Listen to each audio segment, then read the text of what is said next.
Welcome to the CAV Command Console. CAV is Reaper Miniature's science fiction miniature war game, and if you're unfamiliar with the game, you can find an overview of the game and links to more resources here on the What is CAV page. Now, the CAV Command Console provides two resources to help you play CAV.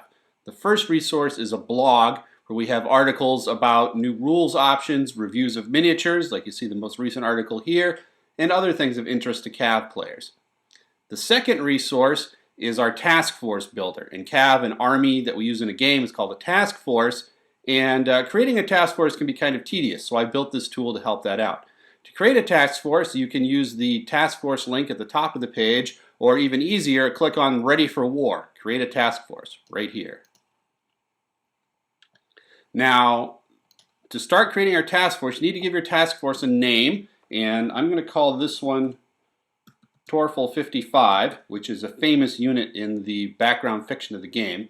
Now in CAV there are several factions that are fighting for control of the galaxy, so I'm going to pick the Adanese, who are kind of like elves in fantasy games. We're going to make a 3,000 point task force, which is kind of on the low end of medium size. Once you've picked your options, you can create the task force. Now you see the menu bar over here change to reflect the things that we can do while creating a task force.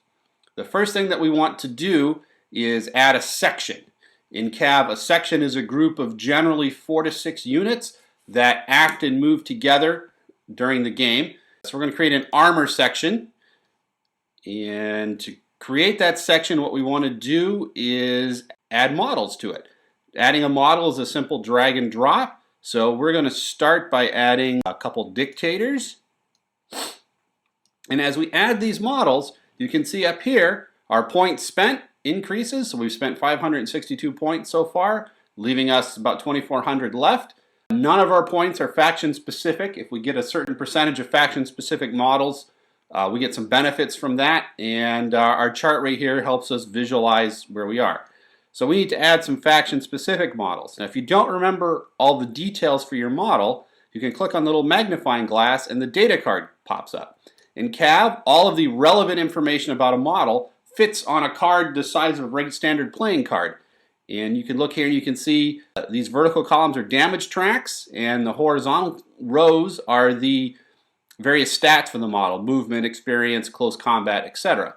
And as the model takes damage, you move down the damage track. So when it starts the game, it's at 0, so it can move 11 inches, and it has a close combat value of 1. Then as I take damage, it degrades. You can see with 1 point of damage, my move degrades to 10. At 3, it's at 9. And if I take 6 points of damage, this model is destroyed. So I can look at the stats for any particular model that I want to. When I found one that I want, again, just drag it over. We'll add an ogre as well. Now you see the green line shows that we've exceeded the 25% of faction-specific models, so we're all set there. But I've used a lot of points. I've used over half my points in this first section. So I think that ogre was too expensive to get rid of it. I drag it down to the remove models box. Now I need a little electronics support, so I'm going to grab this recluse, which is a really good electronics model. Once I'm finished editing my section, I can give it a name, and we're going to be really boring and call that section 1. There we go, that section's complete. Now, as part of my strategy for this upcoming game, I want to have an infantry unit that can drop behind enemy lines and cause a lot of disruption. So I need to add a rifle section for my infantry. There's 2 kinds of infantry: armored, which is battlesuit infantry, and regular rifle team. So because I'm going to be behind enemy lines in an exceedingly dangerous territory, and this is a key part of my strategy, I'm going to take armored rifle teams, and I'm going to grab 4 of them here.